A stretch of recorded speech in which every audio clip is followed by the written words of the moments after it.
It is back to school season and our children are being prepared to go back to school. So this is when we all try to get their hair done for all those who take their kids to schools that do allow the children to have plaited hair. Well, in this video, we're going to talk about children and their hair. I'll be answering some of your most asked questions when it comes to your children's hair care, and I'll also be sharing some tips on how to take care of your child's hair during the school time to make sure it is in good shape.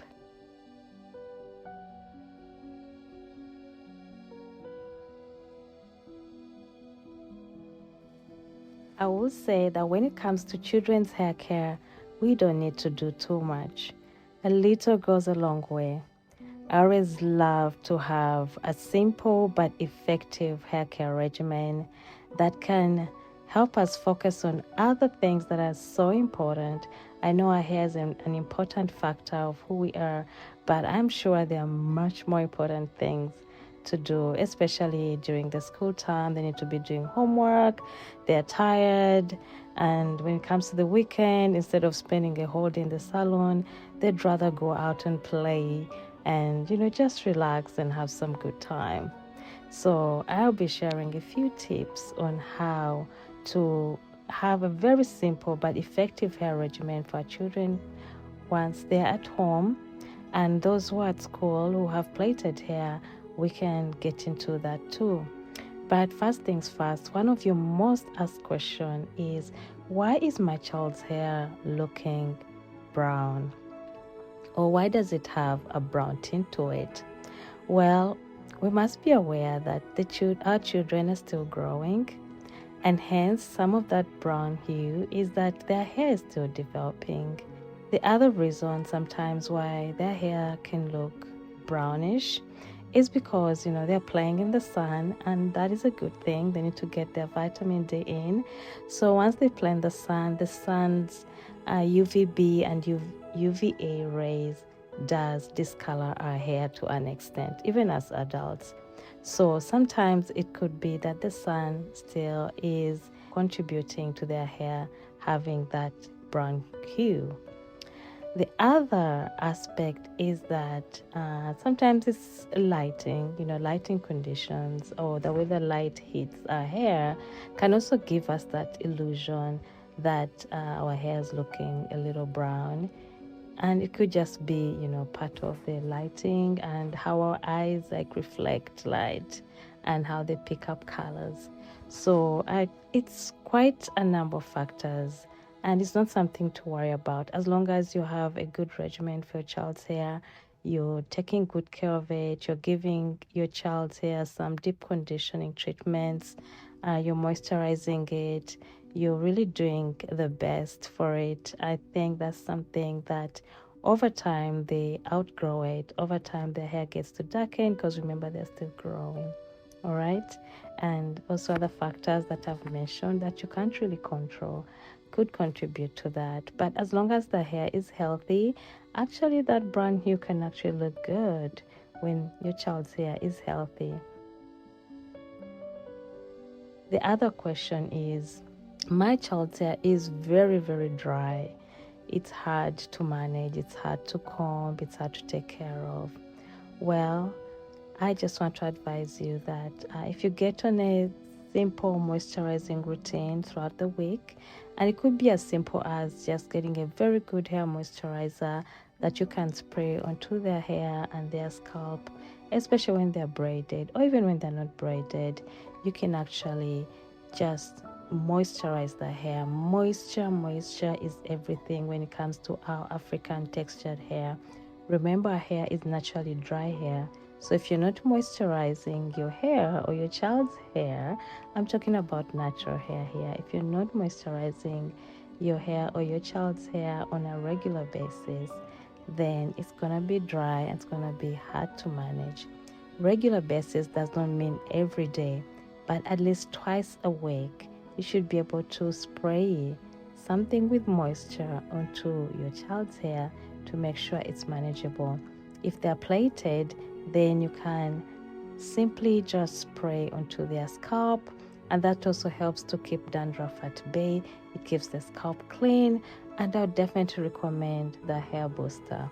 That is your savior when it comes to dry hair. It helps to moisturize the hair, keeps the scalp really nice and clean. And then I would like to advise that at least every once a month you try to clarify their hair, or you try to use a clarifying shampoo. Since you have not been regularly like shampooing the hair or cleansing it, it would be nice, especially when they're plaited, to use a clarifying shampoo, or you can use a regular shampoo. It doesn't really matter, but I would love to use a clarifying shampoo, so I kind of clarify the hair, detoxify the hair, or we call it purifying the hair, because you've been putting a lot of moisturizers, oils, and all that. So there's a lot of buildup that needs to be really, really well cleansed, since you're going to take a little while before you're going to cleanse that hair again. So that would really, really help much. So I definitely recommend the Nature's Fusion clarifying shampoo, or you can use a moisturizing shampoo if you don't have a clarifying shampoo on hand. The other tip is really to also try to moisturize the braids.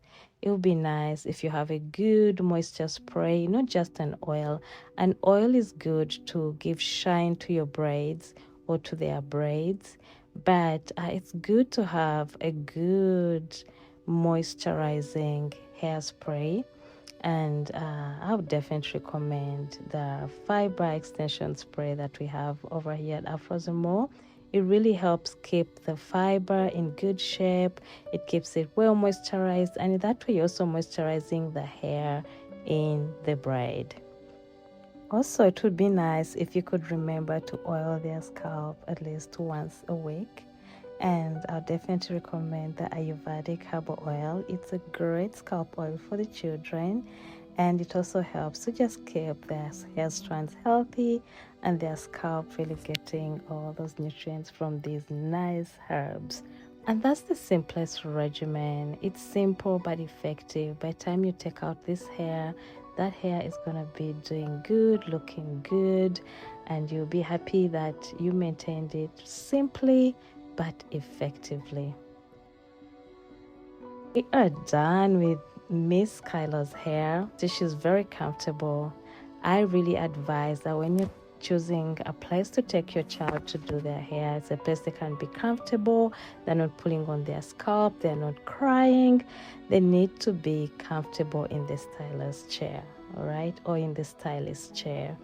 And it's very good, of course, to carry something that can really distract them from what is going on, so they're not bored, they're not irritated.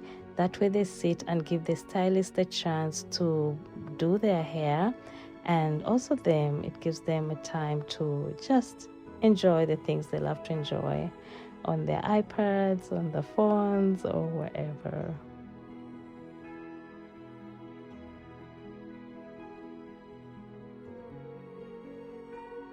Other thing is, when it comes to styling, just do very easy puffs. A puff goes a long way. You don't have to do too much. Don't put so much on their hair.